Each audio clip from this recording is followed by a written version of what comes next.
Welcome learners, we are in the module 7 on contribution of Indian philosophers.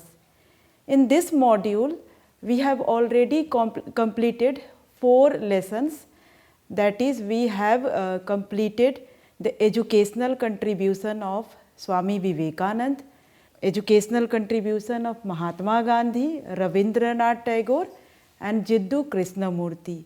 Today in this lesson we will study about the educational contribution of Sri Aurobindo Ghosh.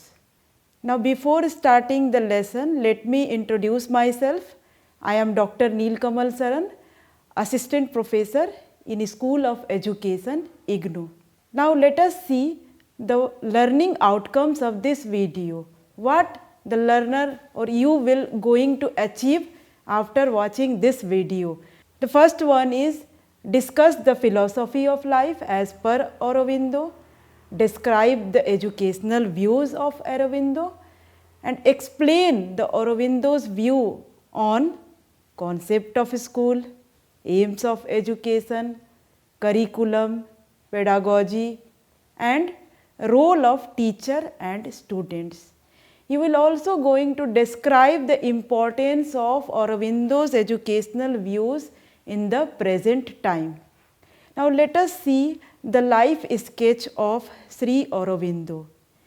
If we see the journey of life of Sri Aurobindo, we will find his life's journey in 3 stages.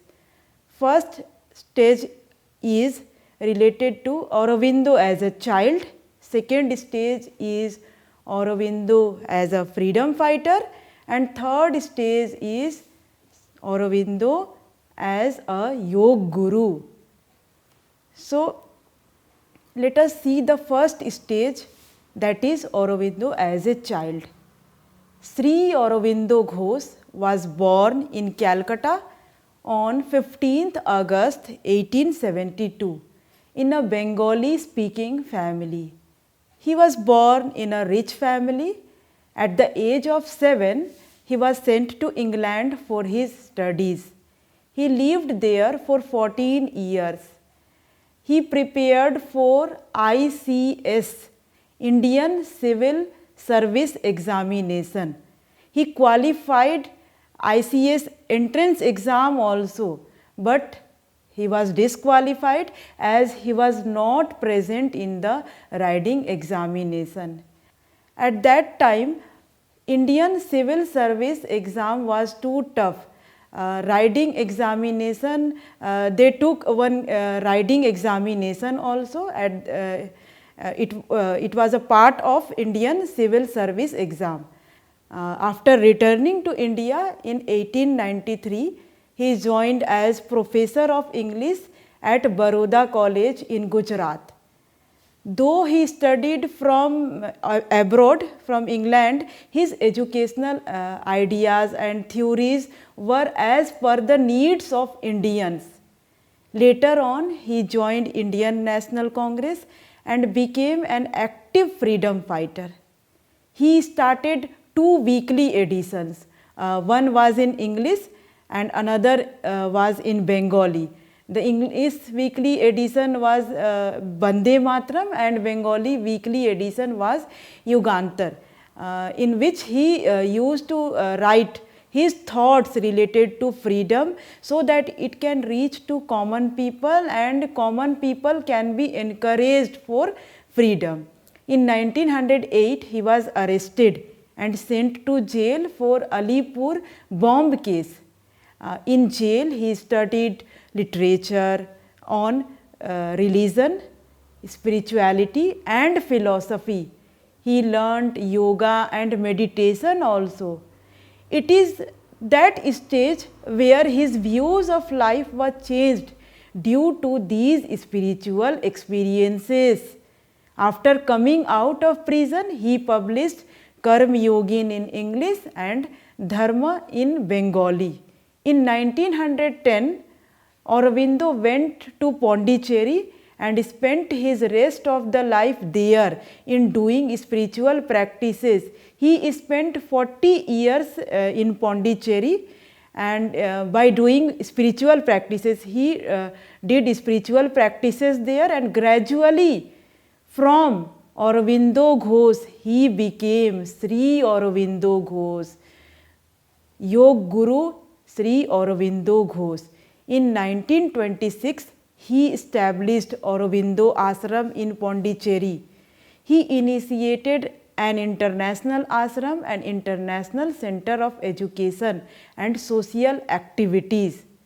Auroville as a city of human unity was his experiment in Pondicherry in India. Sri Aurobindo died on 5th December 1950. Now let's see the philosophy of life according to Aurobindo. Aurobindo's philosophy of life was based upon his ideas of idealistic philosophy of Vedas and Upanishads. His philosophy, he belongs to idealistic school of philosophy. So his philosophy was related to this idealistic thoughts. In other words, we can say that his philosophy was based on truth, beauty and goodness. And the ultimate aim of life according to idealistic school of thought is to attain salvation. So, according to Aurobindo also, our ultimate aim of life is to attain salvation. His philosophy was related to awakening of spiritual being of man. To awaken the spiritual being or to attain salvation, what human has to do? Human has to become superhuman. From human, he or she has to become superhuman. Now, how he or she can become a superhuman? He or she has to control, or he or she has to understand himself. What is the purpose of his or her existence? What work he has to do? So, we have to understand human nature. Then after understanding human nature or controlling ourselves, we have to control our mind. Mind should be trained. We should control our consciousness.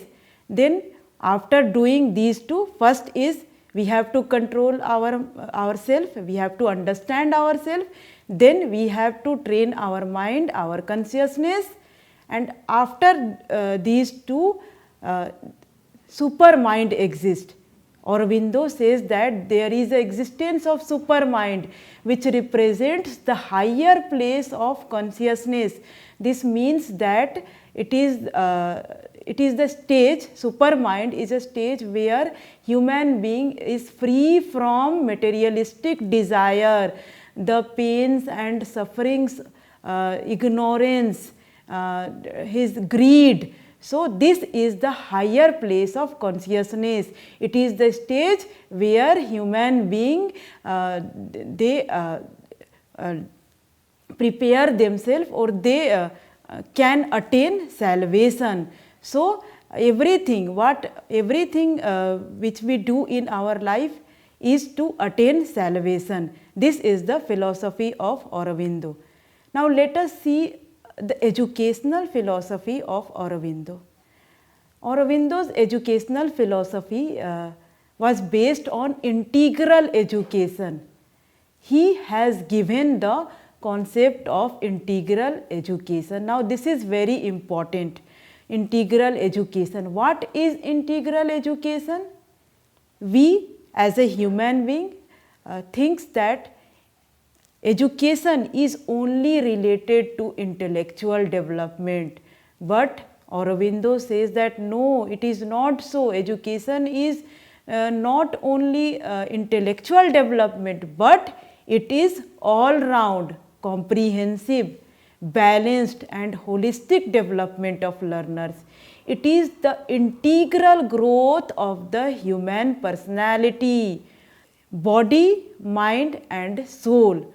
All three things should be educated. Aurobindo says that not only mind but body, mind and soul, all these three should be educated. Integral education should have 5 major aspects according to Aurobindo. The first one is the physical being. Physical being means tapasya or yoga of beauty, means the student should be given physical education. They should understand the they should understand their physical activities. They should control their physical activities. They have to understand about themselves. Next is the vital being. Vital being means tapasya or yoga of power. Aurobindo says that the senses should be trained, because these senses are the root cause of all the desires. So, our sense organs should also be trained. Our hearing skills, speaking skills, listening skills, all these skills should be trained or educated. Now, third one is the mental being.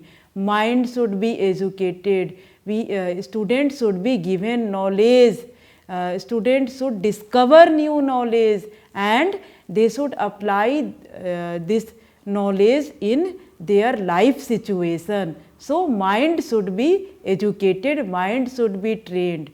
Now, the fourth one is the psychic or tapasya or yoga of love. This is related to psychological part of human being. The psychic consciousness of human being should be trained or educated. Child should be given the education of the soul. Now, we have educated the physical part, vital being, mental being, psychic being. Now, the next is spiritual development. When the child has given physical education, vital education, mental education and psychic education, he or she gets liberated from the materialistic desires, pains, sufferings of the world. He or she has overcome over his greed, over his desires. So, spiritual development is also important. Integral development of physical, vital, mental, psychic and the spiritual development all bring about the transformation of man into a spiritual being. Why we are getting education? We are getting education because we have to attain salvation. We have to get free from this materialistic desire. Now, let us see what are the aims of education according to Sri Aurobindo. Now, we have seen that Aurobindo's educational philosophy revolves around 3 things. First one is body, second is mind and third one is soul. So, as his aims of education also revolves around 3 things, it is related to body, training of mind and training of soul. Let us see it one by one. First aim of education is perfection of soul. The main aim of education is to help the child to grow his soul, to draw out the best and make it perfect for a noble cause. Everything that we do should be for a noble cause, for the development of our country. So, aims of education should be such that it inculcates virtues, ethics among the child. Now, the second important aim of education is self-realization. Idealistic school of philosophy says that our ultimate aim of life is self-realization. We have to realize our inner self. There is a soul, which supreme soul, and we have to understand this. Man achieves perfection when he or she realizes self. So, second aim of education is self-realization. Third aim of education is senses should be trained fully senses, our smelling should be trained, speaking skills, listening skills, hearing skills, all should be trained. Education should be such that all should be trained. Aurobindo also says that the senses can be trained fully when manas, chitta and nerve are pure. Manas is related it is related to our thought. Chitta is related to our consciousness, and nerve, these all three things should be pure. Another important aim of education is to develop consciousness. According to Aurobindo, education has 4 levels. Now, this is another important aim of education, that education has 4 levels. First one is Chit. Chit is related to our memory, conscious and unconscious memory, or we can say that passive and active memory. Manas is related to thought process, the thought which comes in our mind, and intelligence is related to the discrimination between right and wrong. Now, when we have controlled our thought processes, we have controlled our memory, and we can distinguish or discriminate between right and wrong, then we can achieve the 4th level, that is knowledge. It is the stage where super mind exists. Highest level of, it is the stage of highest level of consciousness where man gets free from this materialistic desire. A teacher should develop all these 4 levels harmoniously. Now, what is the idea of school according to Sri Aurobindo? Now, when everything revolves around body, mind and soul, the school, according to Aurobindo, school, college and university should educate the child's academic as well as their social activities, because school is a part of society, and a child is coming from society, and again he will be sent back to society.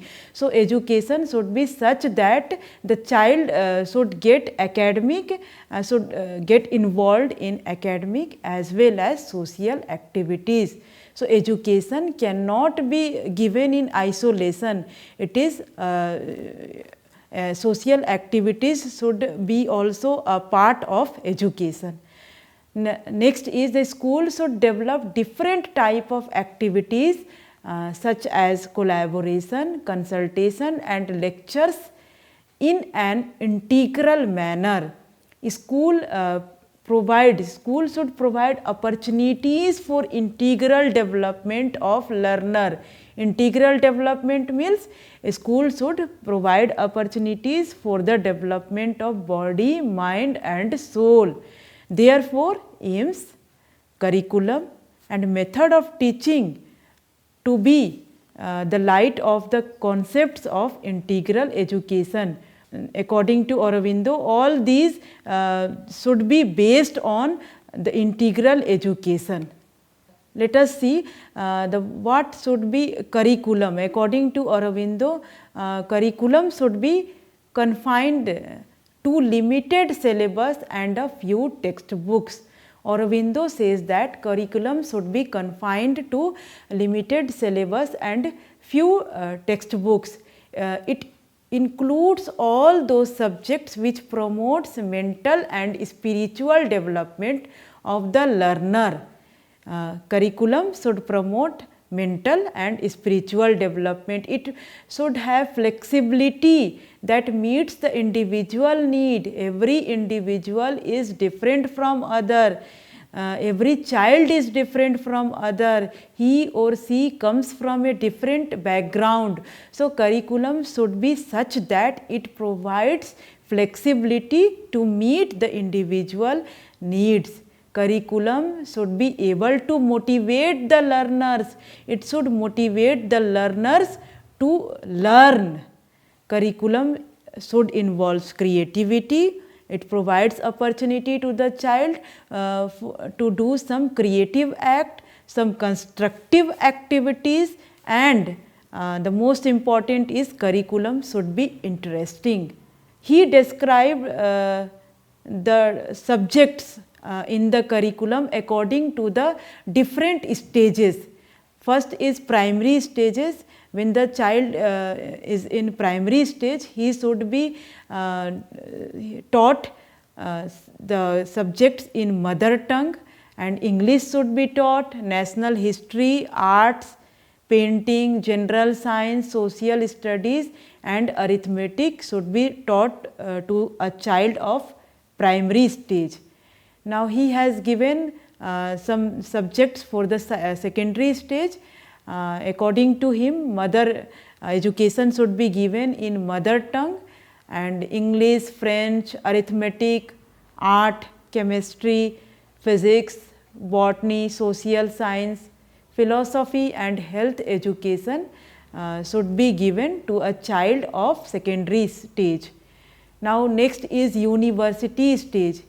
Indian and Western philosophies, history of civilization, English, literature, French, sociology, psychology, history of science, chemistry, physics, botany, international relations, and integration should be taught to a child of university stage.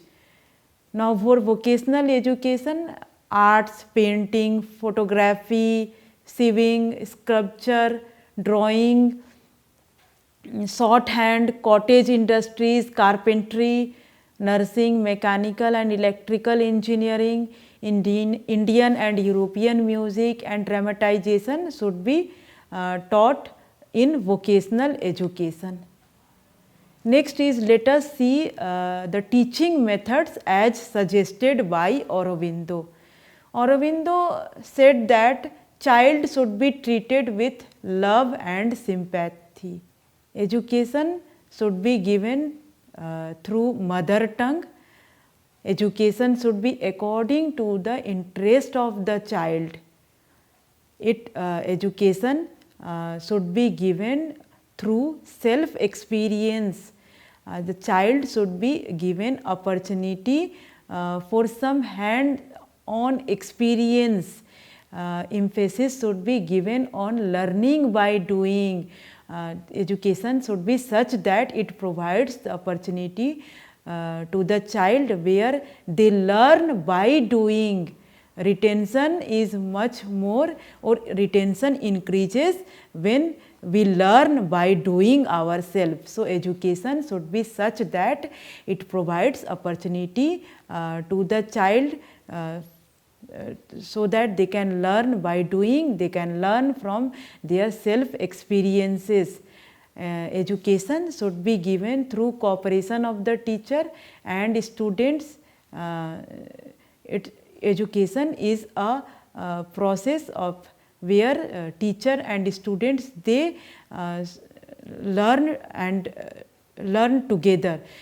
Means teacher should cooperate with the students and help them in learning. A free environment should be provided to the child so that they can gain more knowledge through their efforts. Education should be according to the nature of the child. This is one important which was given emphasis by Aurobindo, that education should be according to the nature of the child. It should not be imposed by the teacher or by the elders. Child should get an opportunity, freedom to learn according to his or her own nature. Now, what is the role of teacher and the students? Aurobindo said that nothing can be taught, but everything can be learned. Aurobindo said that nothing can be taught to a child, Everything is inside the child himself or herself. So nothing can be taught from outside. Everything can be learned.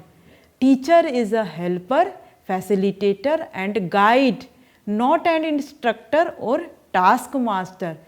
The task of a teacher is a helper and facilitator. He shows the path to the child. For example, if a child goes to a wrong direction, the task of the teacher is to get back him or her to a right direction.